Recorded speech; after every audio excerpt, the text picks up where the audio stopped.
रायजादा, ऐसा वसंतदार नाम मानो इंडिया की टॉप बिजनेसमैन फैमिलीज में से किसी एक का वारिस हो। मगर हम जिस अहान रायजादा की बात कर रहे हैं, उसके कतरे कतरे से बेबसी झाँक रही है। अहान एक करोड़पति बिजनेस फैमिली का दामाद तो जरूर है, मगर उसकी हालत पर घर के नौकर भी कहते हैं, कुछ पैसे चाहिए तो बता देना, तुम्हारी गरीबी देखी नहीं जाती। कहने को तो अहान जैसी रिच फैमिली के दामाद सड़कों पर महंगी कार दौड़ाते थे, मगर अहान की लाइफ में 3 चीजें आम थी। पहली चीज बेइज्जती, दूसरी चीज बहुत बेइज्जती, और तीसरी चीज बहुत से भी ऊपर वाली बेइज्जती। और हाँ, कभी कभी वो किसी रईस को जब अपनी बीवी को एक महंगे होटल में खाना खिलाते देखता था तो वो खुद से कहता था, एक दिन अपना भी टाइम आएगा जब मैं महंगे सूट में ऐसे किसी महंगे होटल में अपनी बीवी शनाया को फैशन के साथ खाना खिलाऊंगा। जब वो मेरे सीने से लग के एक रोमांटिक डुएट में मेरे साथ रोमांटिक कैंडल लाइट डांस करेगी ना, तो वहां बैठे सारे रईसजादों के सीने पर सांप फूटेंगे।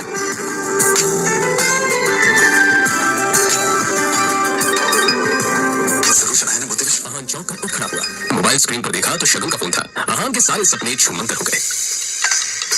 शगुन अहान की बीवी शनाया की कजिन थी, जो हमेशा ही अहान को नीचा दिखाने की कोशिश करती थी। मोबाइल की तरफ देखकर अहान ने बुरा सा मुंह बनाया और फिर कुछ सोचकर फोन उठा लिया। मेरे प्यारे जीजा जी, फोन नहीं उठाते आप?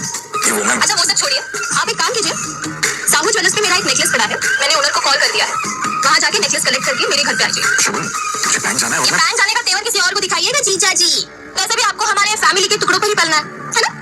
तो जितना काम कहा जा रहा है उतना कीजिए। और हाँ, नेकलेस के साथ में ओनर आपको 30,000 रुपए भी देगा, वो लेकर मेरे घर पे आ जाइए, और 30,000 रुपए में से 1 रुपया भी कम नहीं होना चाहिए, समझे ना? देखो शगुन, आज तक मैंने कभी चोरी नहीं की, और दूसरी बात ये कि अगर मुझ पर इतना डाउट है तो किसी नौकर को भिजवा के करवा लो। क्या है ना, बहस करने की इजाजत आपको है नहीं, तो जितना काम कहा जा रहा है उतना कीजिए।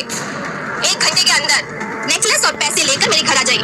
और फिर से कह रही हूँ, 30,000 रुपए में से 1 भी रुपया कम नहीं होना चाहिए। बाय। अरे है दीदी को बुलाओ यार, है दीदी।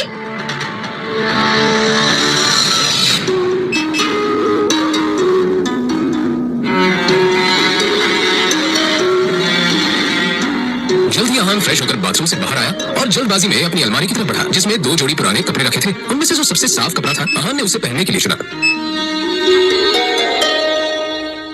तैयार होकर वो बाहर निकला और जैसे ही सामने देखा तो उसकी सांस यामिनी गिल अपनी कुछ सहेलियों के साथ पार्टी में व्यस्त थी। तभी यामिनी जी की एक सहेली ने अपने सैंडल की तरफ देखकर कहा, यामिनी, ये देखो ना, तुम्हारे आते आते मेरा बेल्ट टूट गया चप्पल का, अब मैं घर कैसे जाऊंगी?